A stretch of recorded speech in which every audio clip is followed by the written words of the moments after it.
राधे राधे दोस्तों, काफ़ी दिनों बाद आज फिर आपके लिए लेकर आई हूँ एक खास वीडियो।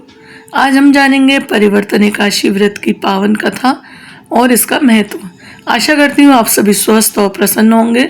तो चलिए शुरू करते हैं परिवर्तन एकादशी की पावन कथा। तो हिंदू पंचांग के अनुसार प्रतिवर्ष भाद्रपद मास के शुक्ल पक्ष की एकादशी को परिवर्तन एकादशी का व्रत रखा जाता है। इस एकादशी को पद्म एकादशी, जल झूलनी एकादशी के नाम से भी जाना जाता है। मैं आपको बता दूं कि देवशयनी एकादशी से अगले 4 माह के लिए भगवान विष्णु योग निद्रा में चले जाते हैं, जो देवोत्थानी एकादशी तक चलते हैं। और इसी बीच परिवर्तन एकादशी के दिन भगवान विष्णु अपनी करवट बदलते हैं। इस दिन भगवान विष्णु की विधिवत पूजा करने से हर दुख दर्द से निजात मिल जाती है। इस दिन भगवान विष्णु की विधिवत पूजा करने के साथ चालीसा आरती के साथ साथ अंत में परिवर्तन एकादशी की व्रत कथा का पाठ अवश्य ही करना चाहिए, तभी एकादशी का व्रत संपूर्ण माना जाता है। युधिष्ठिर ने पूछा, केशव कृपया यह बताइए कि भाद्रपद मास के शुक्ल पक्ष की में जो एकादशी होती है उसका क्या नाम है, उसके देवता कौन हैं और इसकी क्या विधि है। भगवान श्री कृष्ण बोले, राजन इस विषय में मैं तुम्हें आश्चर्यजनक कथा सुनाता हूँ, जिसे ब्रह्मा जी ने महात्मा नारद से कही थी। नारद जी ने पूछा, चतुर्मुख आपको नमस्कार है। मैं भगवान विष्णु की आराधना के लिए आपके मुख से यह कथा सुनना चाहता हूँ कि भाद्रपद मास के शुक्ल पक्ष में कौन सी एकादशी होती है। तब ब्रह्मा जी ने कहा, मुनि श्रेष्ठ, तुमने बहुत अच्छी और उत्तम बात पूछी है। क्यों न हो वैष्णव जो ठहरे, भाद्रों में शुक्ल पक्ष की एकादशी पद्मा के नाम से विख्यात है।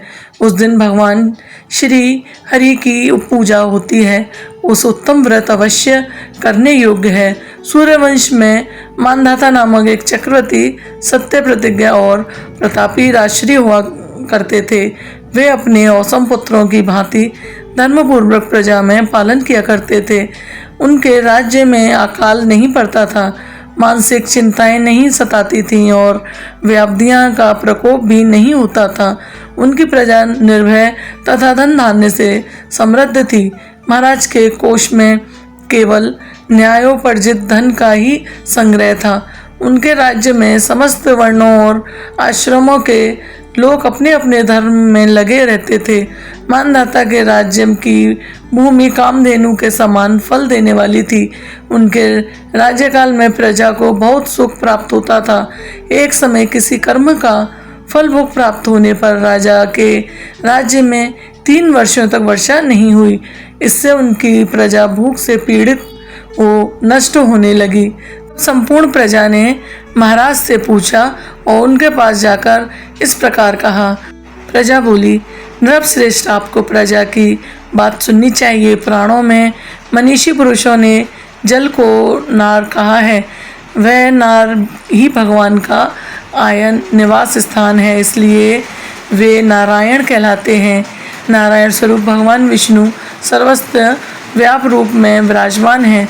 वे ही मेघ स्वरूप होकर वर्षा करते हैं। वर्षा से अन्न पैदा होता है और अन्न से प्रजा जीवन धारण करती है। नृपश्रेष्ठ, इस समय अन्न के बिना प्रजा का नाश हो रहा है। अतः ऐसा कोई उपाय कीजिए जिससे हमारे योगक्षेम का निर्वाह हो सके। राजा ने कहा, आप लोगों का कथन सत्य है, क्योंकि अन्न को ब्रह्मा कहा गया है। अन्न से प्राणी उत्पन्न होते हैं और अन्न से ही जगत जीवन धारण करता है। लोक में बहुधा ऐसा सुना जाता है तथा पुराण में भी बहुत विस्तार के साथ ऐसा वर्णन है कि राजाओं के अत्याचार से प्रजा को पीड़ा होती है। किंतु जब मैं वृद्धि से विचार करता हूँ तो मुझे अपना किया हुआ कोई अपराध नहीं दिखाई देता। फिर भी मैं प्रजा का हित करने के लिए पूर्ण प्रयत्न करूँगा।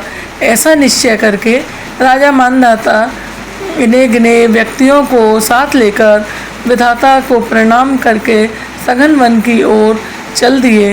वहाँ जाकर मुख्य मुख्य मुनियों और तपस्वियों के आश्रमों पर घूमते फिरे। एक दिन उन्हें ब्रह्मपुत्र अंगिरा ऋषि के दर्शन हुए।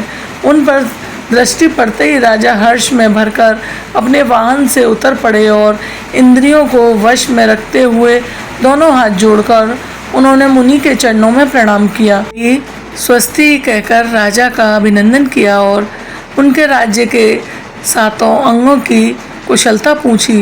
राजा ने अपनी कुशलता बताकर मुनि के स्वास्थ्य का समाचार पूछा। मुनि ने राजा को आसन और धैर्य दिया।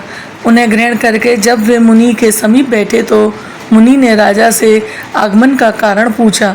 राजा ने कहा, भगवान, मैं धर्मानुकूल प्रणाली के पृथ्वी का पालन कर रहा था, फिर भी मेरे राज्य में वर्षा का अभाव हो गया। इसका क्या कारण है, इस बात का मैं जानना चाहता हूँ। ऋषि बोले, राजन, सब युगों में उत्तम यह सतयुग है। इसमें सब लोग परमात्मा के चिंतन में लगे रहते हैं तथा इस समय धर्म अपने चारों चरणों से युक्त होता है। इस युग में केवल ब्राह्मण ही तपस्वी होते हैं, दूसरे लोग नहीं। किंतु महाराज, तुम्हारे राज्य में एक शूद्र तपस्या करता है, इसी कारण मेघ पानी नहीं बरसाते। तुम इसके प्रतिकार का यत्न करो जिससे वह अनादृष्टि का दोष शांत हो जाए। राजा ने कहा, मुनिवर, एक तो वह तपस्या में लगा है और दूसरे वह निरपराध है, अतः मैं उसको अनिष्ट नहीं करूँगा। आप उस दोष को शांत करने वाले किसी धर्म का उपदेश कीजिए। तब ऋषि बोले, राजन, यदि ऐसी बात है तो एकादशी का व्रत करो। भाद्रपद मास के शुक्ल पक्ष में जो पद्मा नाम से विख्यात एकादशी होती है, उसके व्रत के प्रभाव से निश्चय ही उत्तम दृष्टि होगी। नरेश, तुम अपनी प्रजा और परिजनों के साथ इसका व्रत करो।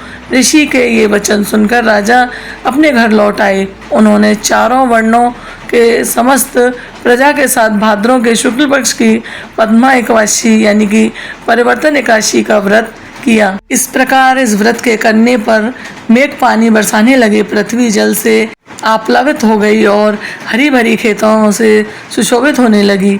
उस व्रत के प्रभाव से सब लोग सुखी हो गए। भगवान श्री कृष्ण कहते हैं, राजन, इस कारण इस उत्तम व्रत का अनुष्ठान अवश्य करना चाहिए। परिवर्तनी एकादशी के दिन जल से भरे हुए घड़े को वस्त्र से बांधकर दही और चावल के साथ ब्राह्मण को दान कर देना चाहिए।